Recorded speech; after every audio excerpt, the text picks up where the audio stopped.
Hello, and welcome to the W.A.I.T channel. What Am I Thinking? A podcast where two sisters share uplifting conversations on fun and sometimes serious topics. Join us each week by clicking the notification bell and subscribing to our channel. If you enjoy the show, use the share link. It's one of the best ways to expand the conversation. Hello and welcome back to the W.A.I.T channel. What am I thinking? So, after the past few weeks, it's been kind of heavy. We're going to try and lighten things up a little bit. We love talking about Bravo. And recently, a lot's been going on with Summer House. Okay? Who's your fave on Summer House, Tracy? Or do you have a fave? I don't necessarily have a fave, but I like the dynamics of some of the relationships better than others. I like Sierra and Paige's relationship, and I love that Maya has been added to the mix for that. Now, we'd be remiss if we didn't talk about, to start right out the gate, Maya and Sierra's conversation that they had with the house before we start talking. So first, let's talk, because not everybody may know what Summer House is and who's Summer House. So Summer House has been on several seasons of Bravo. I would say the couple, Kyle and Amanda, most of the friendships have been centered around them now in the most recent episodes. And so they have a friend, Carl, who has had a lot of struggles with relationships and with his relationship with alcohol. But he's in a good space now. There's a friend, Lindsay, who has also had a lot of relationship struggles, which have played out in the house. Her and Carl had a history for one summer that did not go well. And then you have Luke and Paige. I want to say they got added in about the same time. Sierra, who's one of the few African Americans in this cast, and she came in with Luke, but that didn't work out. But her and Paige forged a friendship. You have Danielle, who, as I say this, there's a little bit of incestuousness, because Danielle used to date Carl, and she came in as a friend of his, and her and Lindsay became really good friends. And then you have Maya's in the house now, who I'm not sure who she was friends with. Paige, you're right. She was friends with Paige. And then you have Andrea, who came from a spinoff of Summer House, Winter House, and he and Paige were dating in Winter House. And they're still kind of fooling around now, but Paige has somebody else that she's also interested in. And then they added Alex, who is also, he's biracial. I believe it is... He's Eurasian, I believe. Yeah, I'm not sure. I can't remember the countries of origins for his parents, but so they have added a little more diversity to the cast this year, and so what Lori was talking about is Maya, who was the most recent African American female added to the house. She had a kind of a rough week where Andrea he came into the room. He had this ritual of bringing coffee into Sierra and Paige's room. He did that when he was in the Winter House. And he comes in with the 2 cups of coffee for them, and he tells Maya, "Oh, Maya, I didn't even know you were here." And she says, that's not surprising, because she's feeling a little overlooked, not being really embraced or accepted into the house. And this is another example. And what I thought Andrea should have done was put those 2 cups of coffee down and go back and get her a cup of coffee. Yeah. But he didn't. And I know that had to be an insult to injury for her. And then she has another incident with him. No, before that incident, there was, and that actually might have been before the coffee incident. Danielle and Lindsay were going out to a party. It was before. And Maya was like, "Oh, can I go?" And they were like, "No." She was like, "No, I can only take one person." And literally, there was no more explanation, no conversation. It was just like, "No, you can't go." And for a house that parties a lot, I felt for Maya like that was kind of cold. And I don't even think they gave it a second thought that they said no to her. And then, so you have that happen, you have the coffee incident, and then they're at the beach, and Andrea comes up to Maya and says, "Hey, Lexi and Sierra." And she's like, Sierra's like, her name is not Lexi, you know, and so you don't even know my name. I'm not even worth you remembering my name. You're saying that I remind you of somebody else. So she just had a lot. And she's coming out of a 5-year relationship where in that relationship, the boyfriend was the focus and the star, and she was in the shadows there. So it brought up a lot of feelings for her. And she confides in Sierra, the other African-American female in the house. And Sierra can empathize because that was her journey, which I have to say, she did an amazing job. Her first season of not allowing that to be crippling for her. She found her way, and she forged her friendships and never let on how difficult that really was for her. And they said something, so before they leave, because they come up on the weekends for this summer house, and they were getting ready to go back to the city, and Sierra says like, "No, we're gonna have this conversation because they need to understand how we're feeling." And she talks about that in the Hamptons specifically, for a person of color, it's a different experience because it's an elitist community, and probably most of the people who are there that are people of color have names like Diddy, Jay-Z. You know, they're entertainers. They're people that come from this wealth background, and they're accepted because that's their entree into the society. Exactly. Whereas for the other individuals, you're gonna maybe get a little side eye, or who are you, or why are you here, or could be assumed that you're the help. I know Alex said at one of the parties, the person was thinking like he was part of the wait staff, right. You know, and he's like, "No, I live here," you know, and so they were wanting to help them see things through their eyes and what this experience was like for them. And they did a great job of expressing how the difficulties and wanting them to kind of be a little bit more sensitive to that and not just assume that we're all the same and this experience is the same for all of us. So tell me how you feel about the way the roommates responded to that conversation. I think that we also have to remember we're dealing with all of them type A personalities. True. They very much are about themselves, their life, their world, and they are quite careful on who they are going to allow in. So it could have went left quick, fast, and in a hurry. True.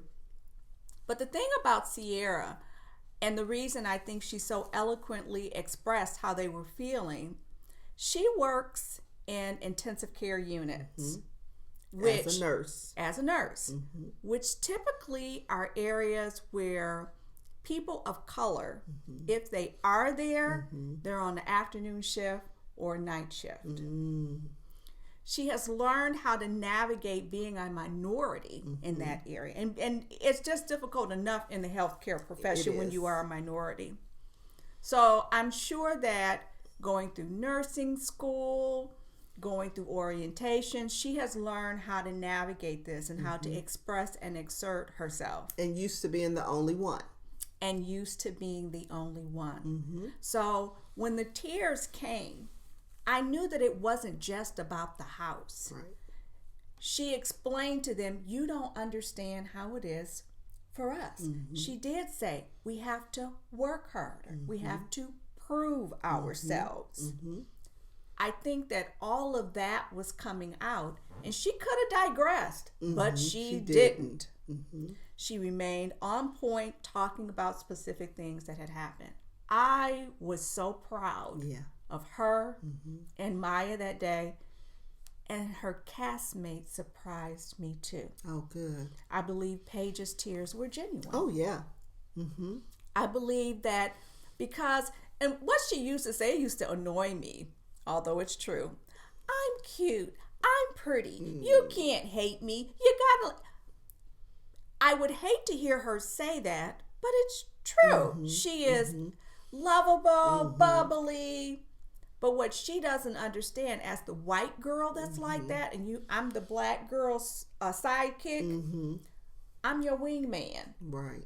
But Sierra doesn't play that game. Right. It's like, it's both of us, sister. Yes. But Maya, she Was doesn't feeling know that. how. Right. Yeah. She definitely falls into that support role. Yes. And doesn't know how to be her own star. Right. And like I said, it's not just about in the house. It's coming out of a 5-year relationship with somebody who she took the back seat. Right. And I think now she regrets that, but still having a hard time getting her footing in knowing how to, And be in that spotlight. But I'm sure this has helped. Oh, yeah. Yeah, this has helped. And I think being in the house for her is going to be good. Yeah. If she embraces it and uses it as that springboard to get out of that and to come into herself. And get her baking thing off. I haven't been to her website to see, but she has. But that's interesting that he's a chef. She bakes too. But I would imagine that he probably suppressed or did not support her. Probably not as much as himself. I mean, because he came from the Bravo world too, because he was on Top Chef, and so I would say that this experience should be a great launching pad for her, but also should be a way to help her be able to be okay with being in the spotlight. So you know what? Now that makes sense that she made those cookies for them that one Yes. night. And that the way that she's always she made She's the the lasagna. one that's cooking. She's See? yes. So I was really impressed with that moment. As impressed as I was with that moment, I would have the polar opposite of the way I have been feeling with Kyle and Amanda. Oh, that's just a whole. I did watch that last episode, and Kyle, all I'm gonna say, Kyle.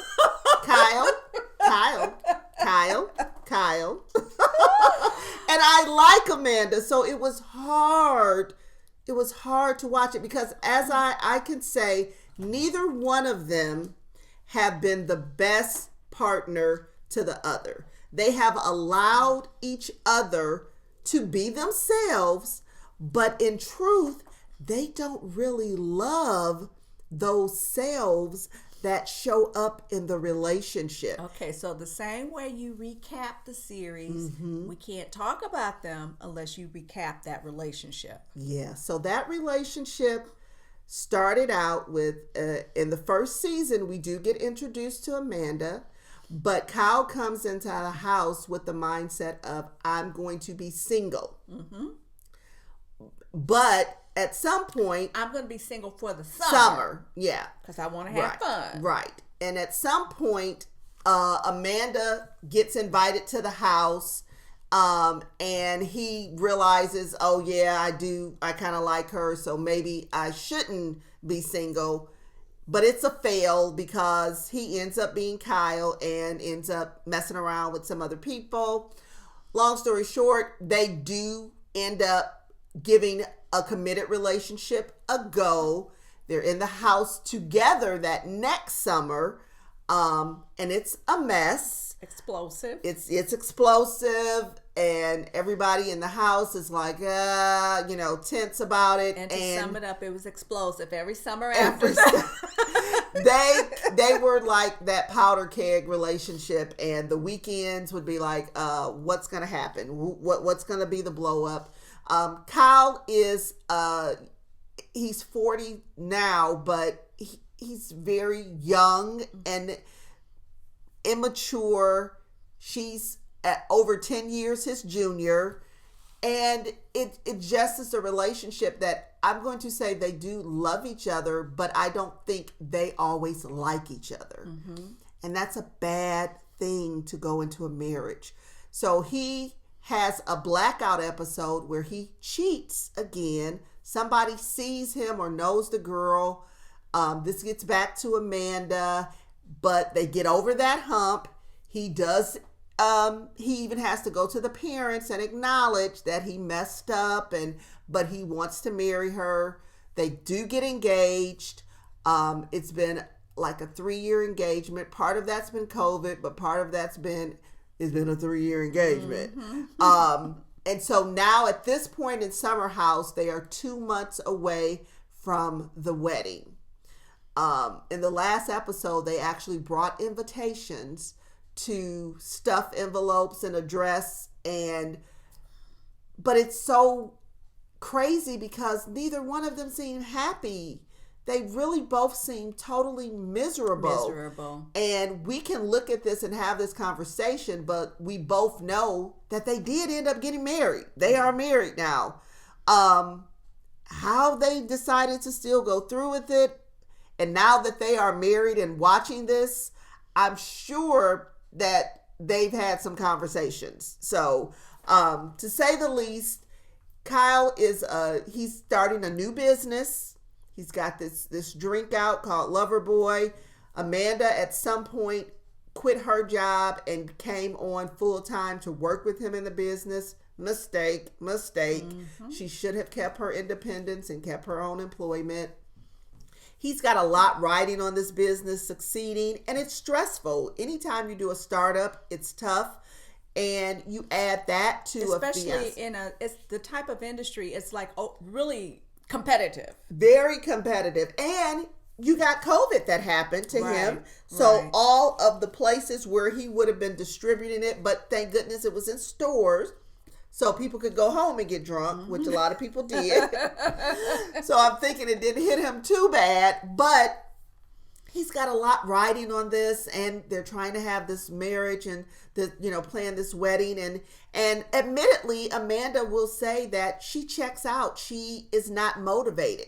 He has to push her to get tasks done, but when she does them, she's great. So it's a lot going on because technically he's her boss,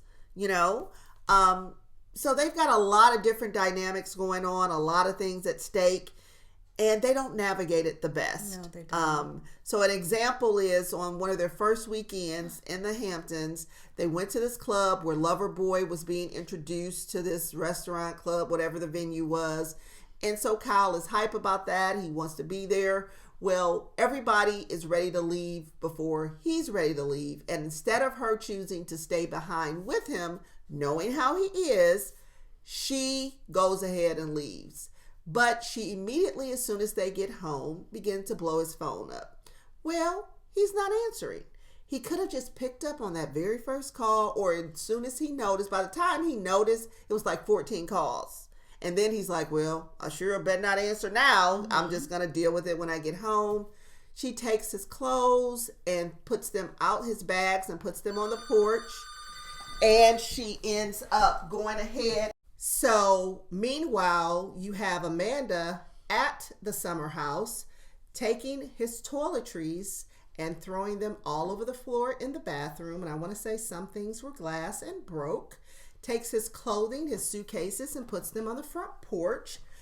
So when he arrives back to the house drunk, trying to figure it out what happened, and it's just a mess. So their communication, obviously, it's a lot of passive aggressive. a lot of passive aggressive. Because if it really meant that much to her, for her to go to that extent, I'm going to break up your things. I'm going to pack up your bags. I'm going to put your bags on the front porch, which, by the way, the next morning, Carl was the one that bought the bag in because he couldn't even figure out what was going on. He didn't notice that they were even there. You know, if it was that important, she should have stayed up. Mm-hmm. She should have been sitting out there on the front porch to have the conversation. Yeah. But she leaves the bedroom. Yeah. And she goes to sleep in another room. Yeah. He's totally confused and drunk when he comes in. Right.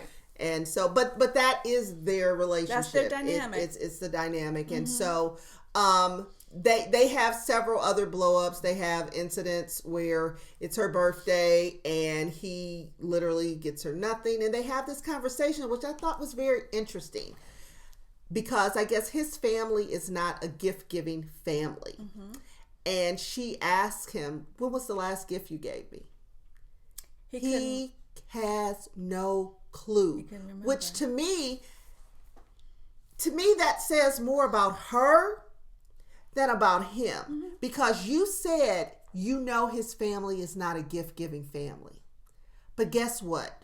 When you are in a relationship and something matters to you, you have to let that person know. You have to let that person know. But if you choose to be okay with, we're not gift givers, then guess what? Then you've got to not be mad when you don't get the gift. I think the first Christmas from a marriage, mm-hmm. I got a fax machine. No, a printer.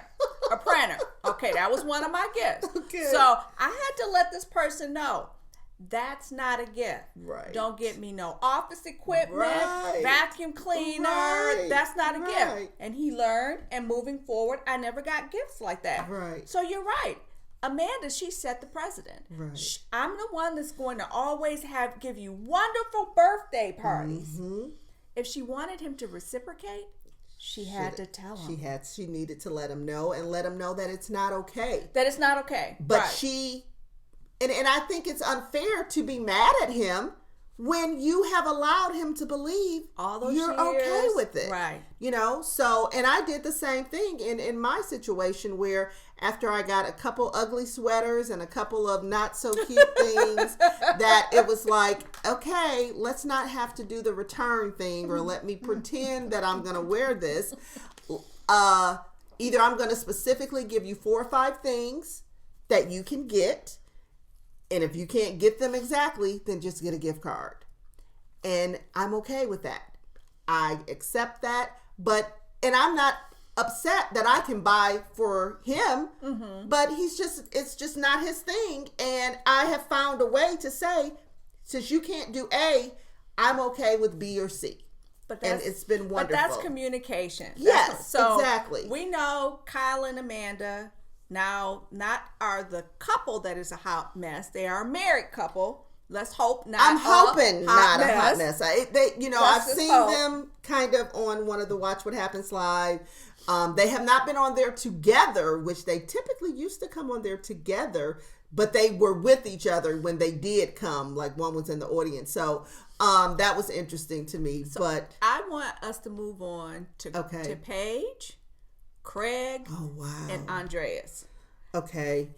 Do we have time to be able? Do we need to do a part 2 on those relationships? So let's just do a part 2. Yeah, because we can talk about Paige and Andreas and Craig, and then we can also talk about Lindsay and Carl as well. So let's pin this up with Kyle and Amanda. We know they did ultimately get married, but it's definitely a bumpy ride getting to the altar. And we are hoping that the look back on watching the episodes is not being too difficult for them, because ultimately we want the couples to win. Right. We want the relationships to be successful. We also haven't talked about Danielle and her guy, so we'll try to talk about those other 3 relationships in our next podcast. So know that if you're not watching Summer House, go ahead and tune in. If you start from season 1, it'd be a whole. Carl may be the only people you recognize from the names we've talked about. But if you're a person who reality TV is a guilty pleasure, Summer House is worth the watch. So tune in next week for part 2 of Bravo's Summer House, and we look forward to sharing our conversation with you. Bye-bye.